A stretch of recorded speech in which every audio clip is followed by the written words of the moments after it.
Social media திறந்தாலே வந்து அந்த ஏடிஹெச்டினா என்ன அப்படின்ற விஷயம் தான் நிறைய பேர் வந்து கேள்வியாவே கேட்டுட்டு இருக்காங்க. ஏன்னா ஒரு ஆக்டர் ஒரு பப்ளிக் ஃபோரம்ல வந்து அதை பிரேக் பண்ணதே எல்லாருக்குமே ஒரு பெரிய விஷயமா தெரியுது. ஏன்னா ஒரு மென்டல் ஹெல்த் பத்தி, ஏன்னா நம்ம ஒரு ஆக்டரோட லைஃப் ஸ்டைல லக்ஸூரியஸா இருக்கு அப்படின்ற ஒரு மைண்ட் செட்ல தான் நம்ம இருந்திருப்போம். ஒரு டேபுவை பிரேக் பண்ணி மென்டல் ஹெல்த் பத்தி பேசுறதே வந்து எல்லாருக்குமே ஒரு ஆச்சரியமா தான் இருக்கு அப்படின்னு சொல்லி. So your thought about ADHD? Okay, first of all வந்து மிஸ்டர் ஃபஹத் ஃபாசிலுக்கு ஒரு தேங்க்ஸ். பிகாஸ் இந்த மாதிரி தான் நம்ம அவேர்னஸ் கிரியேட் பண்ண முடியும். ஏன்னா ஒரு செலிபிரிட்டி வந்து ஓப்பனாக எனக்கு இருக்குது அப்படின்னு சொல்லும்போது அவர் என்ன கான்டெக்ட்ஸில் என்ன சுச்சுவேஷனில் சொன்னாருன்னு எனக்கு தெரியல. பட் அதனால் ஒரு டாக் ஆஃப் த டவுன் ஆகுது, அதனால் எல்லாரும் அந்த அவேர்னஸ் எடுக்கிறாங்கன்றப்ப it's really very useful thing.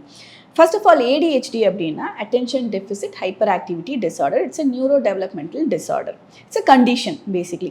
So இதில் என்ன ஆகும், அட்டென்ஷன் டெஃபிசிட், ஸோ ஒரு விஷயத்து மேலே கவனம் செலுத்த முடியாது, ரொம்ப கஷ்டப்படுவாங்க, ஸ்ட்ரகிள்ஸ் இருக்கும். ஹைப்பர் ஆக்டிவிட்டினா ரொம்ப துருத்துருன்னு, ரொம்ப மேனியாக்கா, ரொம்ப இம்பல்சிவாக இருப்பாங்க, அது ஹைப்பர் ஆக்டிவிட்டி. ஸோ இது ரெண்டும் கலந்தது தான் வந்து ஏடிஹெச்டி.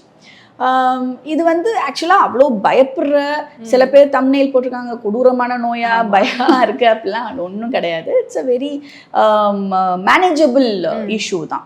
நிறைய பேருக்கு ஏடிஹெச்டி இருக்குது, ரொம்ப சக்ஸஸ்ஃபுல்லானவங்களுக்கும் இருக்குது. ஸோ நிறைய பிரபலமான ஆட்கள், ரொம்ப சக்ஸஸ்ஃபுல்லான ஆட்கள் ஏடிஹெச்டியோட இருந்துட்டு தான் இருக்காங்க. ஓகே, ஸோ நிறைய பேர் நீங்கள் சொன்ன மாதிரி அது வந்து ஒரு நோய், அது வந்து ஒரு டிசீஸ், அதுக்கு என்ன கியூர் இருக்குது அப்படின்ற மாதிரி தான். இது பிஹேவியரல் டிஸார்டர் அப்படின்ற ஒரு விஷயத்துக்குள்ளேயே மக்கள் போல, ஓ இது ஏதோ ஒரு நோய் இருக்கு போல அப்படின்ற மாதிரி தான். ஸோ அது உங்களோட கிளாரிஃபிகேஷன் பாயிண்ட்னா என்னன்னு சொல்லுவீங்க? நிச்சயமாக இது நோய் கிடையாது. சைக்கலாஜிக்கலாக நிறைய நோய்கள் இருக்க தான் செய்யுது. பட் இது வந்து நோயின்னு சொல்ல முடியாது, இது கண்டேஜியஸும் கிடையாது. ஒரு ஏடிஹெச்டி இருந்தால் கூட இருக்கவங்களுக்கு எல்லாம் வரணும்னு அவசியம் இல்லை. பட் இது வந்து ஜெனடிக் ப்ரீடிஸ்போஷன் இருக்கும். ஸோ ஃபேமிலியில இருந்து வரதுக்கு வாய்ப்புகள் இருக்கு. அண்ட் அந்த கூகுள்லாம் சர்ச் பண்ணி இப்போ ஃபஹத் சார் சொன்னோன்னா ஓ ஏடிஹெச்டினா என்ன அப்படின்னு போட்டு வர எல்லாத்துலயுமே நமக்கு சிம்டம் இருக்கு போல அப்படின்ற மாதிரி தான் மைண்ட் செட் போகுது. ஏன்னா ஓ நம்ம இந்த மாதிரி தான் கோவப்படுறோம், நம்ம இந்த விஷயத்துல ரொம்ப ஹைப்பரா இருக்கும்.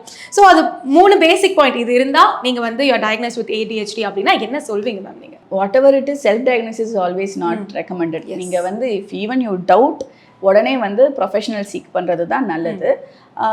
ஃபர்ஸ்ட் திங், ரொம்ப வந்து இரிட்டேட்டடாக இருப்பாங்க, அவங்களுக்கே பீஸ்ஃபுல்லாக இருக்க மாட்டாங்க.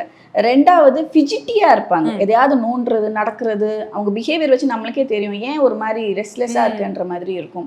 மூணாவது, அவங்களால கவனத்தை ஒரு நிலைப்படுத்த முடியாது. அது எதாக இருந்தாலும் ஒரு 3 மணி நேரம் படம் பார்த்தா கூட நம்ம அங்கே இருக்கணும் இல்லையா, மைண்டு திடீர்னு அலப்பாஞ்சிட்டு ஒரு 10 சீனுக்கு அப்புறம் மறுபடியும் வந்துச்சுன்னா then you are distracted. So அந்த மாதிரி இல்லாமல் ஒரு ஃபோக்கஸ் கொடுக்க முடியுது அப்படின்னா ப்ராப்ளம் இல்லை, கொடுக்க முடியலன்னா இட் இஸ் அ ப்ராப்ளம்.